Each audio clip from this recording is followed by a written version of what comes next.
What's up guys, Rhino here and welcome back to another one of my FIFA 20 Ultimate Team videos on the channel guys. This one today is going to be another one of my combined 11 videos. So I'm going to be pitting two different clubs against each other and I'm going to put together a strongest 11 in my opinion, obviously those two teams. Feel free to disagree guys, obviously the comment section below is there if you want to let me know who you would have put in your team. I'm going to include a few players on the bench as well, of players who kind of like narrowly missed out or players that I could completely understand if you guys wanted to put in your teams. But like I said, just let me know in the comment section below anyway as to what yours is going to be. But the squad that we are going to be trying to create today is going to be focused around Man City and Liverpool. This is one which was requested in the comment section of a previous combined 11 video. An interesting one because it's probably the two best teams in England, two of the better teams in the world to be honest at the moment. But one team is in significantly better form than the other, which is obviously Liverpool, because they are storm clear at the top of the Premier League. But doesn't mean to say that there's not some really good Man City players as well that could quite easily get into the Liverpool team at the same time. Just because Liverpool's so far ahead doesn't mean to say that Man City are a bad team. So it's going to be an interesting squad.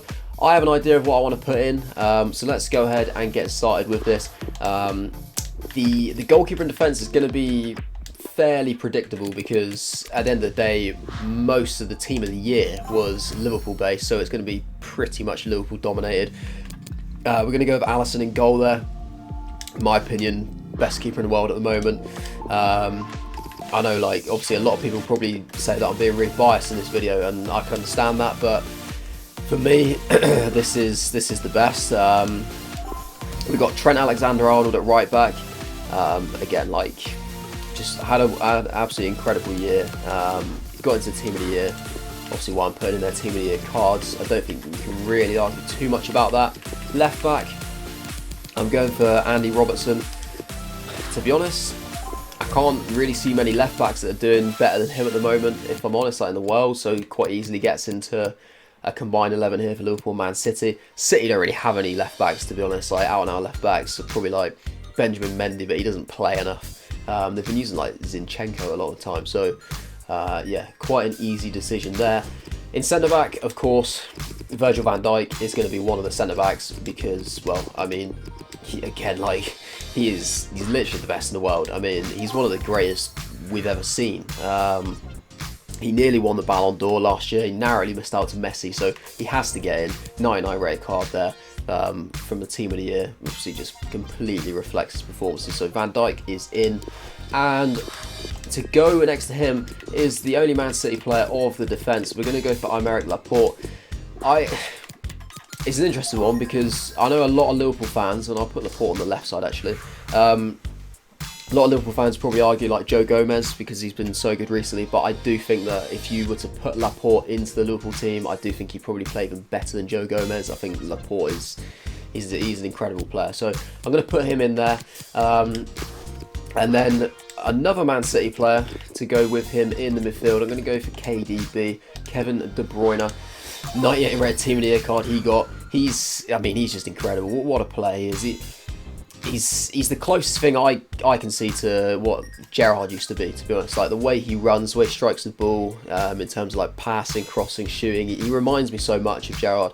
It kind of annoys me that he doesn't play for us really, because he did. I think he supported Liverpool as a boy, and it would have been great for us to have been able to get him, but when he kind of broke onto the scene and was getting his big moves, we were like in a real bad place, so we were never really like contenders to be able to sign him. It does kind of intrigue me, like if we were a real force back at that time, maybe he might have joined us, but it wasn't to be. He's obviously at Man City now, he's doing really well, and he does get into my combined 11.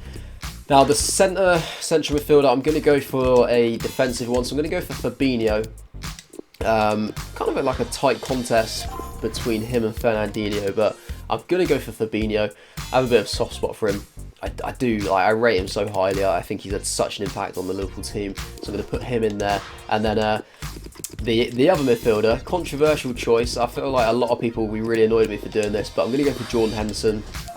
For me, like, he is really underrated. I really hope he wins the PFA Player of the Year this year. He's been so good for Liverpool. The journey that he's been on as a player, And like myself included, I used to criticise him so much. When he first joined, he was so bad. Like every game would go by and you just think like, literally, he doesn't do anything good at all. Like he'd always just give the ball away, pass backwards, like passes sideways all the time. And he wouldn't score a goal. He couldn't take a free kick or anything like that. Like everything about him, he just looked so bang average. And you kind of used to sort of wonder what really was his purpose in the team. But credit to him, he nearly left for Fulham back in like a swap deal with Clint Dempsey apparently. But he has just come on like leaps and bounds. He's gone from strength to strength. He got the captaincy. He's taken himself to the next level, and he gets into my team. Okay, so this is the really controversial part. Obviously, the attack. Now, both teams have got so many options that you could put in. I've got my three that I've got in my head that I'm going to put in, and I feel like a lot of people disagree with it.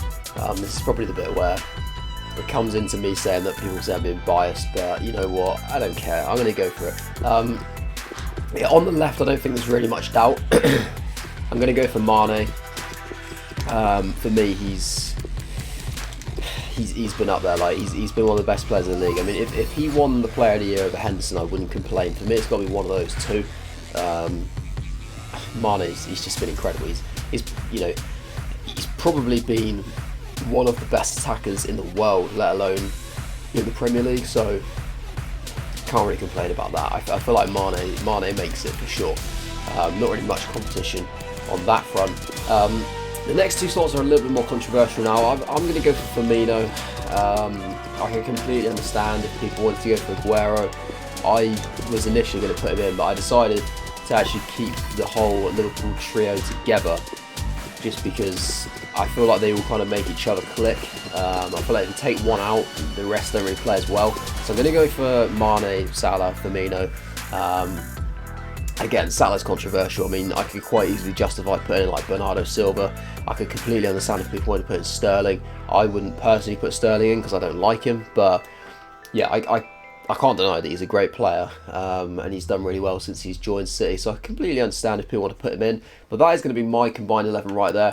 And I will just put in a little list of players down here of sort of players who, you know, I could sort of understand if people want to put him in, like Ederson, but for me, you know, Alisson, he is the best in the world at the moment. Ederson's a wonderful goalkeeper, but I don't think he quite compares to Alisson. There's obviously Joe Gomez, I did mention earlier. I'm going to put him in there. Don't really want to leave him out of the video. Player who was a potential bit of competition for Trent would have been Kyle Walker. You know, brilliant right back.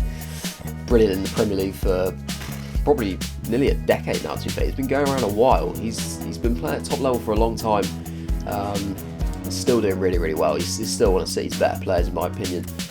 Maybe a little bit overrated like previously in his career, which kind of made him suffer a little bit now, but I feel like people kind of see him for exactly what he is now, but it's not to say that he's a bad player. So yeah, we're going to put Walker there.